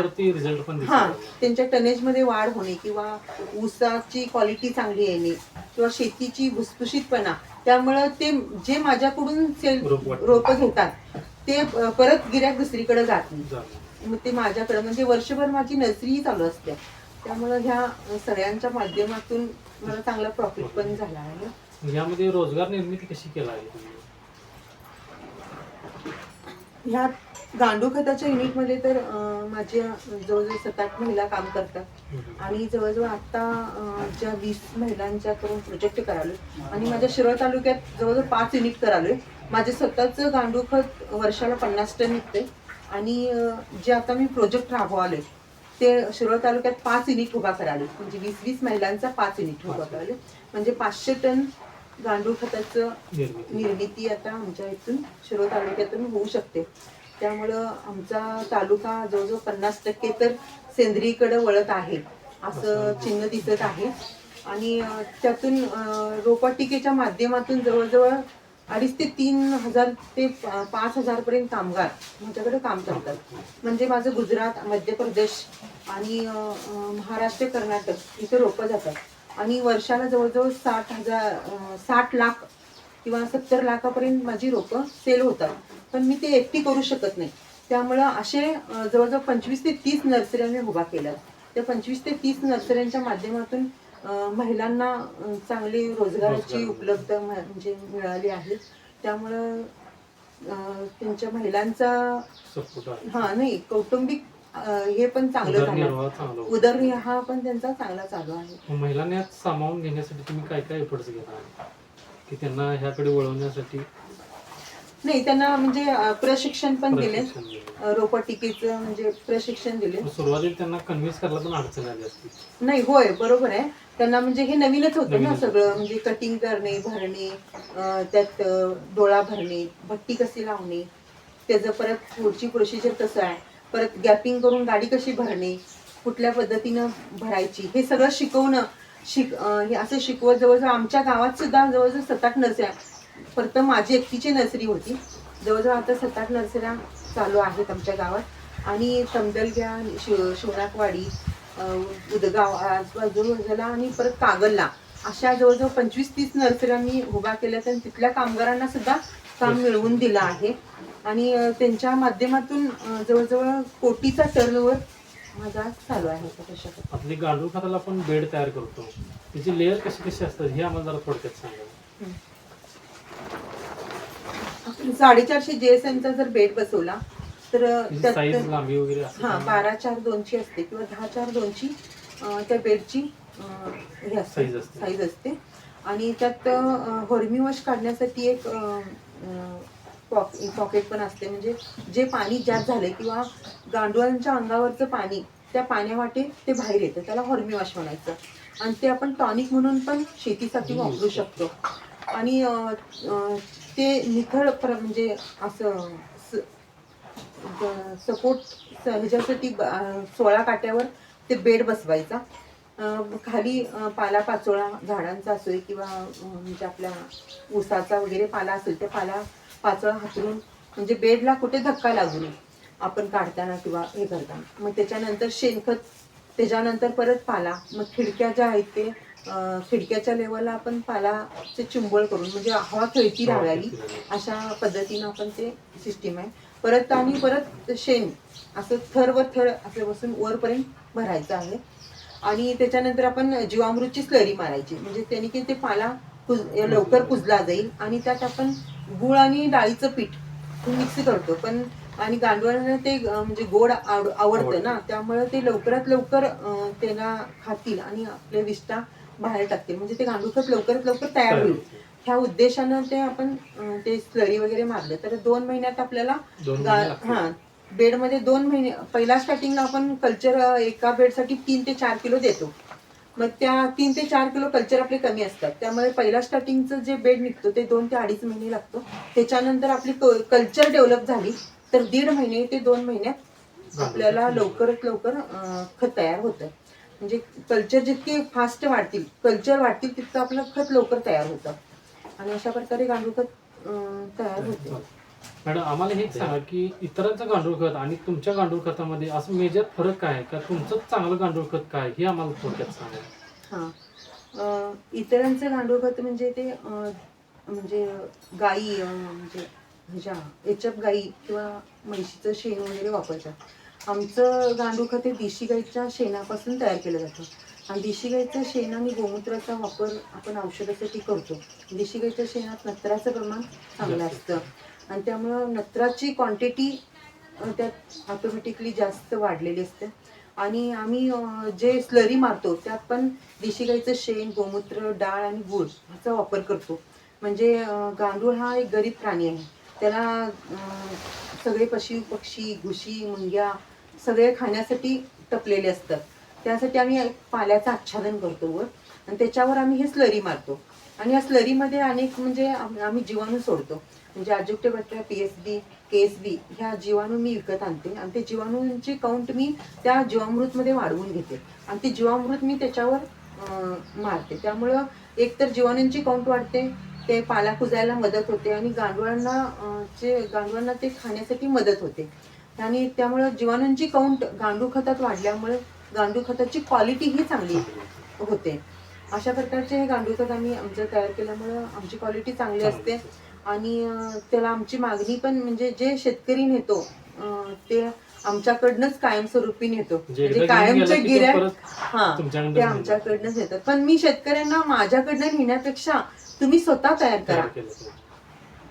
जर तुमच्या हातून तयार होत नसेल तर न्या, पण तुमच्याकडे जर देशी गाई असेल तर तुम्ही स्वतः तयार करा असं मी त्यांना सांगते. कारण एक देशी गाई एका शेतकऱ्याचं कुटुंब पण रक्षण पण करते आणि त्याच्या जमिनीचं पण रक्षण करते. एका गाईच्या शेणाने गोमूत्रापासून जवळजवळ आपण 5 टन ते 10 टन 5 ते 7 टन आपण वार्षिक गांडूळ खत तयार करू शकतो. म्हणजे जवळजवळ 3 एकराच्या शेतीचं खत एक देशी गाईच्या शेणापासून तयार होऊ शकते. म्हणजे आपण एक प्रत्येक शेतकऱ्याच्या घरात एकतरी देशी गाई असावी असे माझं मत आहे. आणि मी ज्यावेळी आमची चर्चासत्र कृषी मंत्री यांच्यासोबत चर्चासत्रामध्ये मी होते, त्यावेळी मी त्यांना सांगितले की जे पांजरपोळला तुम्ही अनुदान देता ते प्रत्येक शेतकऱ्यांना महिन्याला 1800 रुपये जरी तुम्ही अनुदान द्यायला लागला तर तो शेतकरी देशी गाई बाळगू शकतील. तो देशी गाई दूध कमी देतोय म्हणून शेतकरी बाळगत नाही, पण त्या दुधाचं महत्व त्या शेतकऱ्याला पटेल आणि ते अनुदान देतात ह्या उद्देशाने तर तो गाई पाळेल. आणि गाई ही आपली ही राजमाता म्हणून घोषित झाली आहे आणि त्या आपली माता आहे आणि तिचे पूजन करून तिच्या दुधापासून तुपापासून त्याचं शेतकऱ्याचं आरोग्य चांगलं होईल आणि त्याच्या गाईच्या शेणापासून आणि मोतापासून शेतकऱ्याची शेती चांगली राहील. आणि त्याला ते ज्यावेळी तो 1800 रुपये घेईल त्यावेळी त्याला ते महत्व पटेल. आणि देशी गाई त्याच्या समोर असेल तर तो खत नक्की करेल की गांडूळ खत करेल. अनेक प्रकारच्या मी गांडूळ खतच नाही त्याबरोबर अनेक प्रकारच्या सेंद्रिय NPK तयार केले मी. म्हणजे जे सेंद्रियचा प्रसार मी करत आहे, नैसर्गिक शेती करत आहे, फक्त गांडूळ खतावर अवलंबून न राहता आपण रासायनिक मध्ये DAP घालतो. ती DAP कशी तयारी करायची, आपण सेंद्रियमध्ये DAP कशी तयार करायची, सेंद्रियमध्ये NPK कसं तयार करायचं, हे सगळं मी प्रशिक्षण घेऊन आले. आणि मी स्वतः प्रात्यक्षिक करते की आपल्या रानातील जे तण आपण टाकाऊ म्हणून टाकतो पण त्या तणापासूनच आम्ही नत्र तयार करतो. हे सगळं करत असताना अनेक विद्यापीठाची मुलं माझ्याकडे येतात, कृषी सहली येतात माझ्याकडे, त्यांना मी ते शिकवते की जेणेकरून त्यांनी पण त्यात सहभागी व्हावं आणि त्यांच्या शेतात त्यांनी ते प्रात्यक्षिक करावं. मित्रांनो, आता आपण देशी गाईचं संगोपन कसं केलं पाहिजे हे आपण यामध्ये पाहणार आहोत. मॅडम, आम्हाला पहिल्यांदा हे सांगा की देशी गाईचं महत्त्व सांगा व त्याचं व्यवस्थापन करताना महत्त्वाच्या कोणकोणत्या गोष्टी लक्षात घेतल्या पाहिजे. लुप्त होत चालला आहे ठराविक, म्हणजे आता प्रत्येक शेतकऱ्यांच्या घरात जनावर असावी, पण ते खर्च जास्त होत आहे, इन्कम कमी होत आहे, ह्या उद्देशानं थोडं कमी होत चाललंय. पण ते त्यांना हे लक्षात यायला पाहिजे की दूध आता जे भेसळ होत आहे त्यापेक्षा आपल्या समोर असलं एखादं जनावर आपण बाळगू शकतो ना, एक मग देशी असू दे किंवा म्हैस असू दे, देशी गाई असू दे किंवा म्हैस असू दे. पण आणि शेतकरी म्हटला की बांधावरनी वैरण वगैरे असते, त्याच्याबरोबर त्याच्या खाद्यातून मिनरल मिक्सचरचा जवळजवळ महिन्याला 3000चा खर्च असतो. तो वाचवण्यासाठी आपण एखादं आजोल्याचा बेड बसवला तर तो खर्च कमी करता येतो. ह्या पद्धतीनं आपण खर्चावर नियंत्रण करत जर पशुपालन केलो तर आपल्याला चांगलं फायदेशीर आहे. देशी गाईचं महत्व म्हणजे दूध कमी देत आहे हा उद्देश शेतकऱ्यांच्या डोकीत बसला आहे. पण त्या दुधापासून तूप जर आपण केलो तर 3000 रुपये किलो आज तूप जाते, देशी गाईचं तूप जातं. आणि दूध 100 रुपये लिटरनं दूध जातं. आणि तेच त्या दुधामध्ये जवळ सुवर्णांश आहे असं म्हणतात. डॉक्टर पण सल्ला देतात मातेच्या दुधाबरोबर गाईच्या दुधाची तुलना केली जाते. मग जर मातेला दूध कमी असेल तर गाईचं दूध द्या, देशी गाईचं दूध द्या असं डॉक्टरही सांगतात. म्हणजे त्या दुधाला किती महत्व, अन्यान्य महत्व आहे हे शेतकऱ्यांनी जाणून घेतलं पाहिजे. त्यामुळं त्या दुधापासून आणि तुपापासून शेतकऱ्याचं आरोग्य चांगलं राहील. आणि त्याच्या शेणापासून आणि गोमूत्रापासून अनेक प्रकारचे औषधी निर्मिती केली जाते आणि परत खतं निर्माण केली जाते. गोमूत्रापासून तर कीटकनाशक, अनेक प्रकारचे कीटकनाशक आपण तयार करू शकतो. आणि तुम्ही कोणकोणते तयार केलेलं आहे यामध्ये? हा, मी दशपर्णी अर्क केला आहे, परत अग्निअस्त्र केलं आहे, परत हे ब्रह्मास्त्र केलं आहे.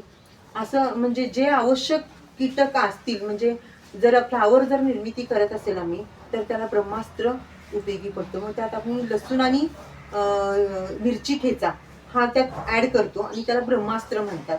अशा प्रकारचे निमास्त्र, अशा 2-4 प्रकारच्या आम्ही गोमूत्राचा वापर करून कीटकनाशके तयार केले आहेत. मग अशा प्रकारचे आपण कीटकनाशके तयार करू शकतो आणि शेतकऱ्याला काय अडचणच नाही. वैरण वगैरे झाले, मिनरल मिक्सचरचा खर्च वाचला तर आणि आजोल्याचा आपण एखादा बेड बसवला, एक ती पाण्यावर वाढणारी एक वनस्पती आहे आणि त्यात जे मिनरल मिक्सचरचे गुण आहेत त्या वनस्पतीमध्ये आहेत, जे जनावरांना पोषकता देतात किंवा त्यांच्या म्हणजे जनावरांना जे घटक आवश्यक आहेत ते घटक त्या आजोल्यामध्ये उपलब्ध आहेत. आणि ती पाण्यावर वाढणारी वनस्पती आहे. एकदा जर आपण त्यात कल्चर सोडलो तर ते आपण जितकं काढून घेऊ तितकं ते वाढत जाते महिन्याला. मग आपण भरडा जो खाद्य ठेवतो जनावरांना, त्या खाद्यातून एक मुठमुठभर त्या जनावरांना ते देत गेलं तर त्यांचं एक आहार म्हणजे खाद्याचं प्रमाणात सुद्धा कमी, आपण म्हणजे खर्च कमी येतो. अशा प्रकारे आपण खर्च कमी कसा येईल ह्या उद्देशानं आपण जर पशुपालनाकडे लक्ष दिलो किंवा आणि आता दुसरी एक अडचण म्हणजे मजुरी टंचाई. जर आपण शेतकरी स्वतः जर करत नसेल तर शेतीकडं पशुपालनाकडे करण्यासाठी कामगार पण म्हणजे दस्तावत नाही. त्यामुळं त्याचं नियोजन कसं करावं म्हणजे त्याला त्याच्या प्रमाणात सकाळी चारा पाणी देऊन 2च टाइम पाणी चारा, सकाळी एकदा चारा पाणी दिलं, धारा काढून खाद्य घातलं तरी संध्याकाळी एकदा. त्यांची रवत करण्याची जी कालावधी आहे तो वाढतो आणि त्यामुळे त्यांचं पचनही चांगलं होतंय आणि आपला खर्चही वाचतो, वेळही वाचतो. ह्या पद्धतीने जर शेतकऱ्यांना नियोजन केलं तर त्यांचं पशुपालनामधून सुद्धा त्यांचं आर्थिक उत्पन्न निघू शकतं. आणि आपण शेती करत असताना, नैसर्गिक शेती करत असताना प्रत्येक शेतकऱ्याच्या घरात ही देशी गाय एक असावीच. पण जर देशी गाय असेल तर तो नैसर्गिक शेती आणि सेंद्रिय शेती करू शकत नाही. बाहेरून खत विकत आणला की मग त्याचा खर्च वाढणारच. म्हणजे मग रासायनिक खतासारखा तो खर्च तेवढा जेवढा रासायनिक खताला आपण खर्च घालणार आहे तेवढा तो आम्ही स्वतः तयार करून शेतात घालायचा आहे. त्यामुळे तो खर्च आपण वाचवून आपला तो प्रॉफिट रेशो ठेवायचा आहे. हा उद्देश रासायनिक आणि सेंद्रिय शेतीचा आहे. ती पण चांगली राहते, आरोग्य चांगले राहतं. हा सगळा दृष्टिकोन लक्षात घेऊनच मी म्हणजे शासनाकडे एक मागणी केली. ती मागणी अजून मंजूर झाली नाही पण ती लवकरात लवकर व्हावी असे मी शासनाला पण, जर हा व्हिडिओ बघत असतील तर त्यांनी ते मंजूर करावे की प्रत्येक शेतकऱ्यांच्या घरात एक देशी गाई असावी. ती आपली माता आहे आणि तिला आपण कुटुंबासारखं स्थान देऊन रेशन कार्डावर सुद्धा तिचं नाव लिहावं असं माझं मत आहे. आणि त्यामुळे जे 1800 रुपयाचं अनुदान आहे ते थेट शेतकऱ्यांच्या खात्यात पडावं अशी मी शासनाला विनंती करत आहे. जर हा व्हिडिओ शासनापर्यंत पोहोचला तर म्हणजे ते अजूनही माझं ते दखल घेतील असं वाटतंय. आणि दुसरी एक गोष्ट म्हणजे तिचं गाईचं महत्व म्हणजे ती ऑक्सिजन घेते आणि ऑक्सिजन देते.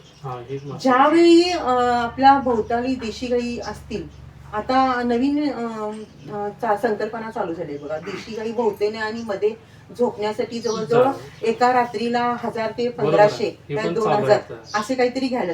मग ते का घेत असतील सांगा बरं. ऑक्सिजन गाई अशी आहे की असे 2च आहेत की वडाचं वृक्ष आणि एक गाय आपल्या पृथ्वी तलावर असे आहे की ऑक्सिजन घेते आणि ऑक्सिजन देते. गाय ही विम्यासारखी आहे. जीवन के साथ भी जीवन के बाद असं ती मरणानंतर सुद्धा शेतकऱ्याला काही ना काहीतरी देत जाते. ती ज्यावेळी व्यायला होते त्यावेळी त्याचं जे वार पडतो त्या वारापासून सुद्धा आम्ही एक रसायन बनवलं, त्याला वार रसायन नाव ठेवलंय. त्याची एवढं म्हणजे गुणधर्म आहे की सगळ्यात उत्तम प्रकारचं खत आहे ते. म्हणजे त्या वार रसायनमुळं आपलं सेंद्रिय कर्ब एवढं वाढतं, भरपूर प्रमाणात वाढतं की ते वार रसायन सर्वांनी करावं आणि आपल्या शेतीमध्ये ते सोडलं तर ते सेंद्रिय कर्बाचं प्रमाण आपल्या शेतीमधलं चांगल्या प्रकारे वाढत. आता सेंद्रिय कर्ब जवळजवळ 1% आत आहे आपलं. निदान किमान 1% तरी आपला सेंद्रिय कर्ब असायला पाहिजे जमिनीचा. तो नाही आहे. जर आपण हे सर्व आपण नैसर्गिक किंवा सेंद्रिय पद्धतीने केलो तरच आपला सेंद्रिय कर्ब 1% जाऊ शकतो. आणि दुसरी गोष्ट म्हणजे जी गाय आपण पुसतो ती मेल्यानंतर सुद्धा आपल्याला एक खत देऊन जाते. मी तो पण प्रयोग केला. आम्ही ते लिक्विड फॉर्म पण मध्ये पण केलो आणि घन रूपात सुद्धा आम्ही केलो. ज्यावेळी आमची गाय मृत झाली म्हणजे वयानुसार ती मृत झाली त्याच्यानंतर आम्ही नाडेप खताचं आमचं एक युनिट होतं. त्या नाडेप खतात आम्ही त्या खाली शेणखत घातलं, मीठ घातलून जवळजवळ 50 किलो गुळ घातला आणि त्या गाईला आम्ही म्हणजे पुरण्यासारखं आम्ही ते विधी वगैरे केला आणि पूर्ण त्याचं परत आणि शेणानं हेनं जीवामृत आणि हे सगळं आम्ही जी खतं करतो त्याचं सगळं रसायन त्याच्यावर वतून पूर्ण पॅक केलं. पॅक केल्यानंतर जवळजवळ 8 महिन्यानं खूप छान प्रकारचं ते खत तयार झालं. त्याचं 1 किलोचं किंमत 500 रुपये आहे.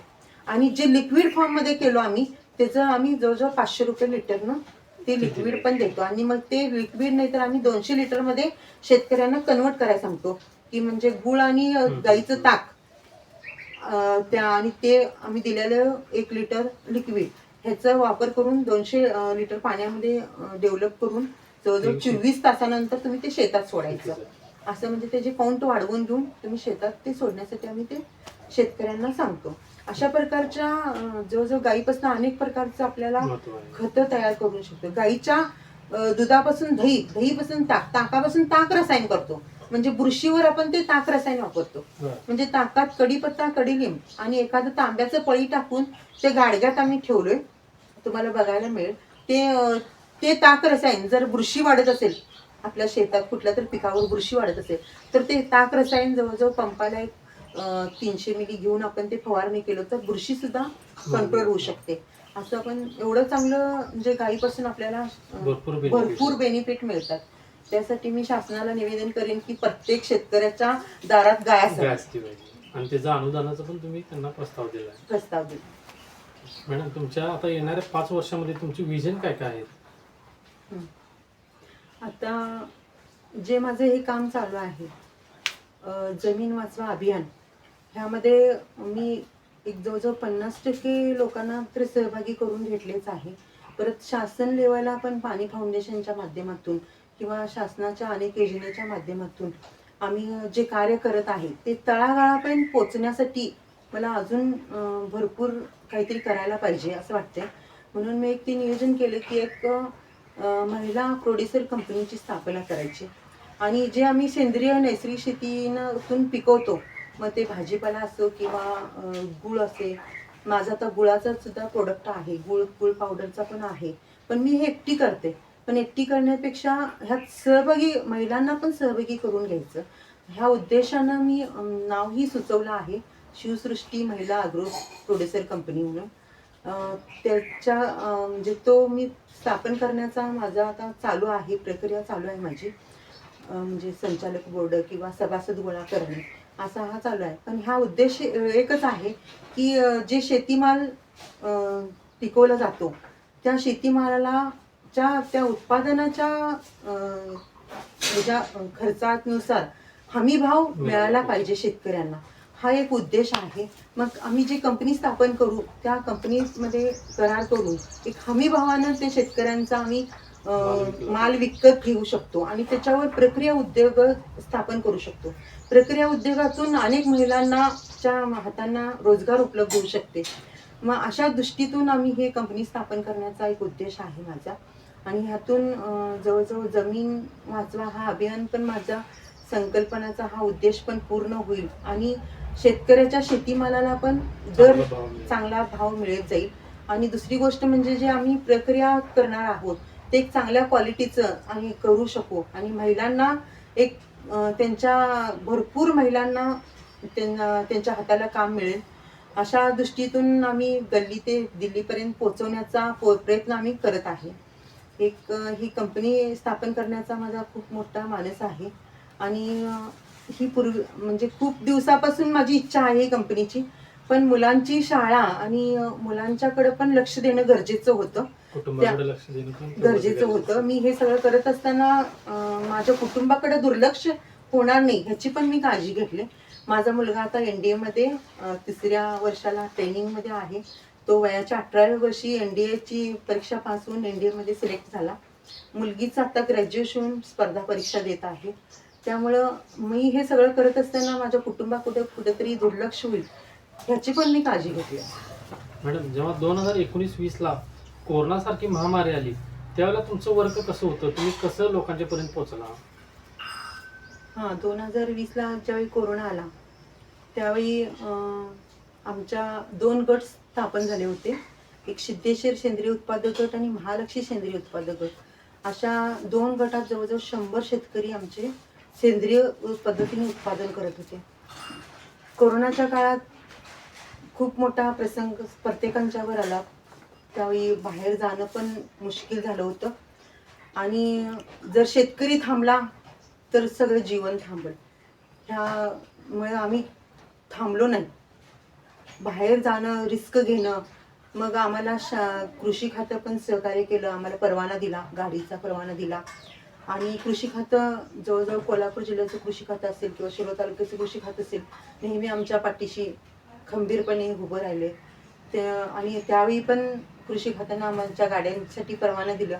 आणि आम्ही ह्या शेतकऱ्यांचं नियोजन केलं की आता जर शेतकरी थांबला तर हे म्हणजे लोकांना खूप अवघड जाईल हा म्हणजे मनात आलं आणि आम्ही प्रत्येकाने म्हणजे योजना आखली की आमच्या दोन्ही गटात जे 100 शेतकरी होते त्या 100 शेतकऱ्यांची मिटिंग घेऊन आम्ही योजना ऐकली की एकाने भेंडी करायचं, एकाने मिरची करायचं, एकानं दुधी करायचं, अशा प्रकारे आम्ही भाजीपाल्याची विभागणी करून घेतलं. आणि त्यावेळी आम्ही जवळजवळ कोल्हापूर, सांगली आणि इचलकरंजी आणि कनेरी मठ अशा 4 ठिकाणी आमच्या गाड्या पोहोचवण्याचा प्रयत्न केला. आणि तिथं आम्ही एक म्हणजे जे घरगुती पोहोचवणारे असतात असे तयार केले. म्हणजे इचलकरंजीला भोसलेंसारखे असे, सांगलीला मधुमित्र असे जे आहेत व्यक्ती त्यांना आम्ही तिथल्या म्हणजे तिकडले ग्राहक तिने हँडल करायचं, इकडले ग्राहक तिने हँडल करायचं आणि आम्ही शेतकऱ्यांचा माल एकत्र इथं करून त्या गाडीनं तिथून त्यांना ते पोच करायचं. आणि एकदा आम्ही म्हणजे व्यक्तिशः घरात पोच केले म्हणजे भाजीपाला इतकं आम्ही त्या कोरोना काळात म्हणजे केलं. आणि आम्हाला प्रॉफिट पण मिळाला, शेतकऱ्यांना पण प्रॉफिट मिळाला, पण एक समाधान मिळालं की आम्ही जे लोक करत नाहीत ते आम्ही करून दाखवलं. आणि आमच्या नर्सरीच्या गाड्या सुद्धा जर ऊस जरी थांबला तर पुढचे कारखाने बंद होऊ शकतात. त्यामुळे आमच्या नर्सरीच्या गाड्या सुद्धा जवळजवळ प्रत्येक राज्यात जात होत्या. आणि आमच्या परवाना असल्यामुळे कोणी आम्हाला अडवू शकले नाही. आमच्या कामगारांना सुद्धा अडवू शकले नाहीत की सृष्टी बायोटेकचे कामगार त्यांना आम्ही पास काढून दिला. सृष्टी बायोटेकचं म्हणजे आम्ही ते आयडेंटिटी कार्ड काढून दिलं. आणि त्यामुळं मध्ये येणाऱ्या जे सृष्टी बायोटेक म्हणले की चला जाऊ दे असा म्हणजे त्यांनी आम्हाला एक विश्वास तयार झाला होता. आणि त्यामुळं आमच्या कामगारांनाही त्यांनी कोणी अडवू शकले नाहीत, अडवले नाहीत. म्हणजे खूप म्हणजे सहकार्य केलेत तिने. त्यामुळं आम्ही जवळजवळ प्रत्येक लोकांच्या तोंडात घास घालण्याचा कोरोनाच्या काळात म्हणजे एक चांगलं कार्य केल्याचं समाधान आम्हाला, प्रॉफिटपेक्षा समाधान आम्हाला चांगलं मिळालं. आणि सगळ्यांच्या सहकार्यामुळे ते कोरोना काळ पण गेला, ते नशिबानं म्हणजे चांगलं झालं. पण ते आम्ही ह्या गटाच्या माध्यमातून तेवढा मी आमच्या हातून म्हणजे तुम्ही दोन्ही पण बघितलं की लोकांचं जीवनमान थांबवलं नाही आणि शेतकऱ्यांचाही फायदा करून दिला. कोरोनाच्या काळात तुम्ही चांगली कसोटी मध्ये पार केलं. कारण त्यावेळी दर कसा असायचा की लोक दर कमी झाला की इतर भाजीपाल्याकडे आम्ही आमचा एक फिक्स दर ठेवलेला 80 रुपये किलो फळभाजी आणि 10 रुपये पालेभाजी. पण दर कमी झाला की लोक काय करायची, आमच्याकडे न येता म्हणजे इतर जे रासायनिक खतं फवारणी केलेले असतात त्याच्याकडे वळायचे लोक. पण त्यामुळे आम्हाला पण असं की मला होतं की लोकांच्यासाठी आम्ही एवढं करतो पण लोक ते समजूनच घ्यायला तयार नाहीत. आणि ढिगानं पैसे जरा काही झालं तर दवाखान्याला पैसे भरून वाटतात. पण आम्ही जे जीव तोडून सांगतो, जीव तोडून करतो, पण ह्याच्याकडे दुर्लक्ष करतात लोक. तरी पण मी त्यावेळी म्हणजे थोडं राग आल्यानंतर मी थोडं बंद करण्याचा प्रयत्न केला. पण ज्यावेळी माझी आई मला कॉल केली की आता कोरोना चालू आहे, काय काय भाज्या केलेस, मग मी तिला म्हणजे सहज बोलले की नाही असं लोकांचं असं मत वळतंय त्यामुळे मी करायचंच बंद करणार आहे. पण ती माझी आई मला त्यावेळी ती 2020ला गेली. पण त्याच्या आधी मला ते कॉल म्हणजे माझ्या लक्षात आहे की ती म्हटली की तू जे कार्य करतीस ते आता खरी तुझी कसोटी आहे आणि ते करण्याची क्षमता तुझ्यात आहे आणि तू थांबू नकोस. हे जे वाक्य तिचं आहे ते अजून सुद्धा मला म्हणजे हे करतात. आणि तिची एक इच्छा होती की मी जवळजवळ कृषीभूषण पर्यंत पोहोचावं, हे तिची इच्छा आहे. आणि बघू तिची इच्छा कधी पूर्ण होते. पण तिच्या थोड्याशा बोलण्यामुळे माझ्यात फरक पडला. आणि मी भरभर त्या शेतकऱ्यांची म्हणजे गट स्थापन केलेल्या शेतकऱ्यांची मिटिंग घेतली आणि ती जोडणी लावली. आणि जवळजवळ 2020ला हे काम म्हणजे चांगल्या प्रकारे आम्ही ते पार पाडलं सगळ्यांच्या सहकार्याने. तुमच्या ह्या संकल्पनेला आमच्याकडून खूप खूप शुभेच्छा. आणि मी धन्यवाद म्हणतो की तुम्ही आम्ही वेळ काढून ही सेंद्रिय शेती व देशी गाई गोटा किंवा गांडूळ खत याबद्दल आम्हाला चांगलं मार्गदर्शन केला, त्याबद्दल तुमचं मनापासून धन्यवाद. तुमचंही खूप खूप धन्यवाद तुम्हाला. कारण गरज होती की हे कुठंतरी लोकांच्या पर्यंत पोहोचवणे हे गरजेचं आहे आणि तळागाळापर्यंत पोहोचणे गरजेचं आहे. तुम्ही इथं आलात, माझे सगळं पूर्ण माझ्या जवळजवळ जीवनचरित्रच तुम्ही सगळं म्हणजे काढून घेतला आणि ते लोकांच्या पर्यंत पोहोचवण्याचा प्रयत्न तुम्ही करत आहात. त्यामुळे तुमच्या त्या सगळ्या टीमला माझा धन्यवाद. मित्रांनो, तुम्ही आज बघितले की आजच्या संवादामधून कितीही कठीण परिस्थिती आली, जिद्द असली की माणूस त्याच्यावर नक्की यशस्वी होतो. पाटील मॅडम यांनी दाखवून दिलं आहे की शाश्वत शेती कशी केली जाते व मोठ्या लेवलपर्यंत त्यांनी कसं प्रयत्न करणार हे आपण यामध्ये पाहिलेलं आहे. पाटील मॅडम ह्या फक्त स्वतःसाठी नाही तर हजारो शेतकऱ्यांसाठी एक प्रेरणास्थान बनत आहेत. मित्रांनो, तुम्हालाही आयुष्यात काही मोठं बनायचं असेल तर हा व्हिडिओ एकदा नाही तर दोनदा बघा आणि हा व्हिडिओ एक शेतकऱ्यांना किंवा महिलांना नक्कीच शेअर करा की तुमच्या एक शेअरमुळे त्यांचं आयुष्य बदलू शकतं. अशाच इन्फॉर्मेटिव्ह व्हिडिओसाठी आपल्या चॅनलला सबस्क्राईब करा, लाईक करा आणि मॅक्झिमम शेअर करा. धन्यवाद.